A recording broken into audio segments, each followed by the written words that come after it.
परीक्षित की रक्षा तो गर्भ में जाके कर दिए, हाँ, लेकिन अभिमन्यु को नहीं बचा पाए। क्यों? भगवान चाहते तो बचा लेते। हाँ क्योंकि गुरुजी के पुत्र को भी मरा हुआ पुत्र को जीवित करके लौटाया है। हाँ माता देवकी के 6 पुत्रों को जीवित करके लौटाया। हाँ तो भगवान तो चाहते तो कर लेते, हाँ। पर भगवान ने जान करके नहीं बचाया। अच्छा, क्यों? क्योंकि यदि महाभारत में अभिमन्यु की मृत्यु ना होती तो फिर कौरवों की, पितामह की इत्यादि जितने भी लोग हैं उनकी मृत्यु ना होती। क्योंकि कौरवों की तरफ से अधर्म स्टार्ट वहीं से हुआ। अधर्म से मारा ना अभिमन्यु को कौरवों ने। तो कौरवों ने जब अधर्म से मारा तो वहीं से उनके पाप का घड़ा भरा, और पाप का घड़ा जब तक नहीं भरता तो भगवान अंत कैसे करते? तो किसी ना किसी उन कौरवों के नाश के लिए अभिमन्यु को अपना बलिदान देना पड़ा। यदि मैं तुम्हारे बच्चे को बचाता हूँ तो आने वाले युगों की बहनें कहेंगी कि अपने भांजे को बचाया, क्या कन्हैया हम तुम्हारी बहन नहीं हैं, हमें नहीं बचाओगे। इसलिए भगवान इस प्रकृति के नियम को भी तो नहीं बदलना चाहते थे। ये मृत्यु लोक है। फिर एक अभिमन्यु को बचाते तो फिर सारी बहनें बोलती कि हमारे बच्चे को भी बचाओ। तो नमस्कार दर्शकों, साहेब राम राम। आप कैसे हैं? मैं आशा करता हूँ आप अच्छे होंगे। तो फिर से स्वागत है आपका हमारे नए वीडियो में। तो आज हम बात करने वाले हैं अभिमन्यु के बारे में, जो श्री कृष्ण जी का भांजा था। श्री कृष्ण जी अभिमन्यु की रक्षा क्यों नहीं कर पाए? तो इसी विषय को लेकर दो संतों के बीच डिबेट होने वाली है, जहाँ पर एक तरफ होंगे अनिरुद्ध आचार्य जी महाराज और दूसरे तरफ होंगे संत रामपाल जी महाराज। तो अनिरुद्धाचार्य जी के कथा में आए हुए उनके शिष्य, जो जिनकी आयु लगभग 80 वर्ष होगी, तो उन्होंने अनिरुद्धाचार्य जी से सवाल किया कि श्री कृष्ण जी ने अभिमन्यु को क्यों नहीं बचा पाए। तो इस पर अनिरुद्धाचार्य जी ने क्या जवाब दिया? तो वीडियो शुरू करने से पहले यदि वीडियो पर पहली बार है तो वीडियो को लाइक करें, और चैनल पर यदि नए हो तो चैनल को सब्सक्राइब करें, और बेल आइकन का बटन हो तो उसको जरूर दबाएं।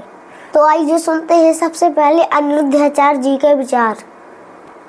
आखिर उन्होंने क्या उत्तर दिया? मैं भी एक छोटा मोटा कथावाचक हूँ। अच्छा, तो आपसे हमारी जिज्ञासा ये है कि राजा परीक्षित अपनी माँ के गर्भ में थे, हाँ, तो भगवान अश्वत्थामा के परमार्थ से उसकी रक्षा किए, ठीक है।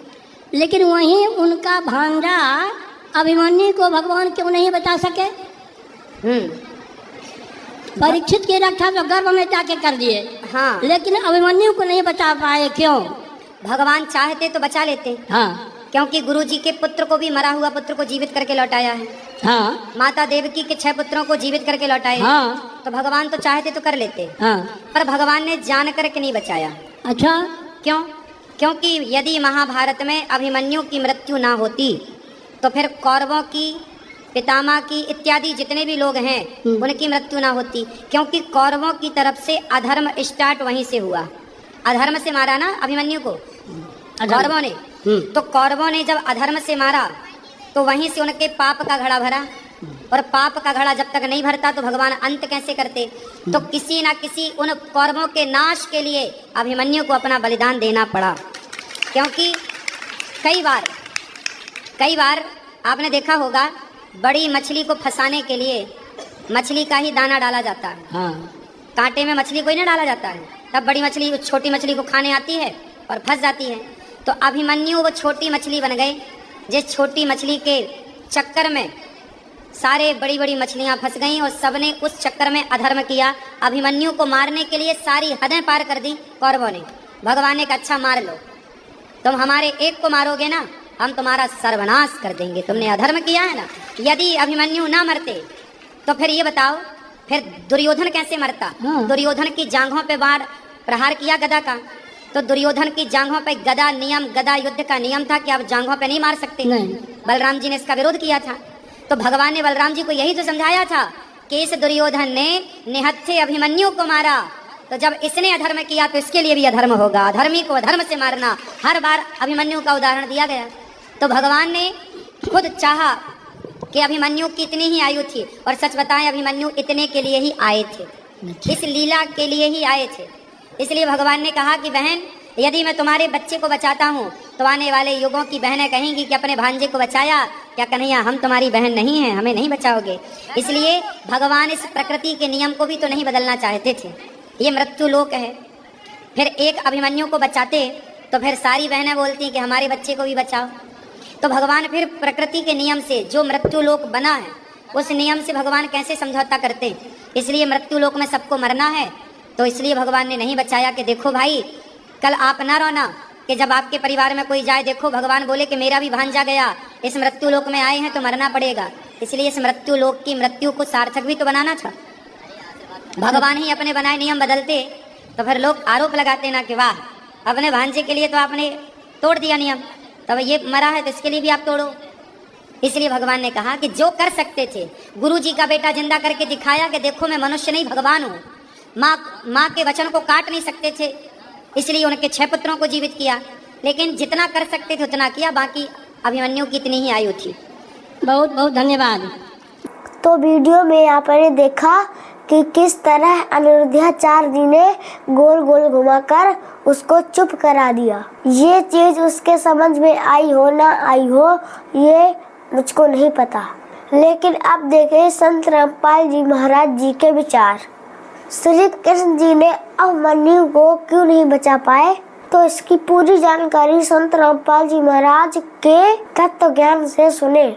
आइए देखते हैं वीडियो। जैसे हम भगवान विष्णु को समर्थ मानते थे, उन्हीं के अवतार श्री राम और श्री कृष्ण थे। जैसे भक्त प्रश्न करते हैं, कई बार प्रश्न करते हैं कि जैसे श्री कृष्ण जी ने मोर ध्वज राजा के पुत्र ताम्र ध्वज को आरे से चिराकर जीवित कर दिया था, तो वो समर्थ शक्ति मान लिए। इसी एक एग्जाम्पल था। परमात्मा कबीर जी ने कहा, धर्मदास जी ने यह प्रश्न किया था, तो परमेश्वर ने कहा कबीर देव जी ने धर्मदास जी से कि श्री कृष्ण जी ने अपना सगा भांजा क्यों नहीं जीवित किया अभिमन्यु, जब वो पहले दिन महाभारत के युद्ध में मारा गया था। उसका सगा भांजा था, सुभद्रा का पुत्र था। श्री कृष्ण जीवित नहीं कर सका, जिसकी आवश्यकता थी जीवित करने की, और वहाँ जा पंगा लिया, मोरध्वज का बेटा कटवा के जीवित कर दिया। धर्मदास एकदम स्तब्ध हो गया कि भगवान सच्ची बात है। उनका तो कुलनाश हो रहा था और वहाँ भगवान उसको जीवित नहीं कर सके। तो प्रश्न किया क्या कारण है प्रभु। तब परमेश्वर ने बताया कि ताम्रध्वज की आयु शेष थी और इतनी सिद्धि इनमें है कि उसको आपे कटवाया, आपे जीवित कर दिया। लेकिन अभिमन्यु की आयु शेष नहीं थी, श्री कृष्ण कुछ नहीं कर सके और ना कर सकते। तब धर्मदास ने कहा कि भगवान सचमुच वहां तो अति आवश्यकता थी उसके जीवित करने की। सूरवीर योद्धा था और साथ में जरूर थी, युद्ध हो रहा था, पांडवों का कुलनाश हो रहा था। तो इस प्रकार परमात्मा हमें याद दिलाते हैं कि तुम कौन राम का जपते जापम, ताते कटे ना ये तीनों तापम। अब प्रसंग चल रहा है कि जैसे हम इस परमेश्वर की शरण में आएंगे तो ये हमारी आयु भी बढ़ाएगा। ये समर्थ शक्ति है, परमेश्वर है, ये पूर्ण परमात्मा है। अब वेद गवाही देते हैं कि भगवान उम्र बढ़ा देता है, लेकिन वो है कौन परमात्मा, वो पूर्ण ब्रह्म है, कबीर देव है। आपको थोड़ा सा यहाँ दिखाते हैं कि समर्थ शक्ति देखो, बगैर सुनी सुनाई बातें तो हमने बहुत सुन रखी है, दंत कथाएं सुन रखी है। जब तक आप आंखों नहीं देख लोगे प्रमाणों को, आपको विश्वास नहीं हो सकता। क्योंकि हमने वेदों की आड़ में जो भी वक्ता होते थे, पुराणों का, वेदों का और गीता जी का रेफरेंस देकर सत्संग किया करते थे। और हम ये सोचा करते थे कि संस्कृत के विद्वान हैं, संस्कृत साथ बोल रहे हैं, इन्होंने सदग्रंथों को सही जाना होगा। और ये कहा करते थे कि जो प्रारब्ध है वो तो भोगना ही पड़ेगा, जिसकी आयु जहाँ समाप्त होगी वो तो होगी ही होगी, इसका कोई विकल्प नहीं। और परमात्मा की महिमा गुणों में लिखा है कि परमात्मा हमारी आयु बढ़ा सकता है, हमारे जीवन में आने वाले संकटों का नाश कर सकता है। वो कर कैसे सकता है? जो उसकी साधना सत्य हो, शास्त्र अनुकूल हो, तब उनको सब राहत मिलती है। परमात्मा हमारी आयु भी बढ़ा सकते हैं, आपको वेदों में दिखाते हैं, क्योंकि शिक्षा का हमें एक लाभ है तो यही है कि हम सदग्रंथों को स्वयं समझ सकते हैं। और जब तक हम नहीं समझेंगे, कोई भी हमें बढ़ा दे, कुछ भी कह दे, हम उससे की मान लेंगे।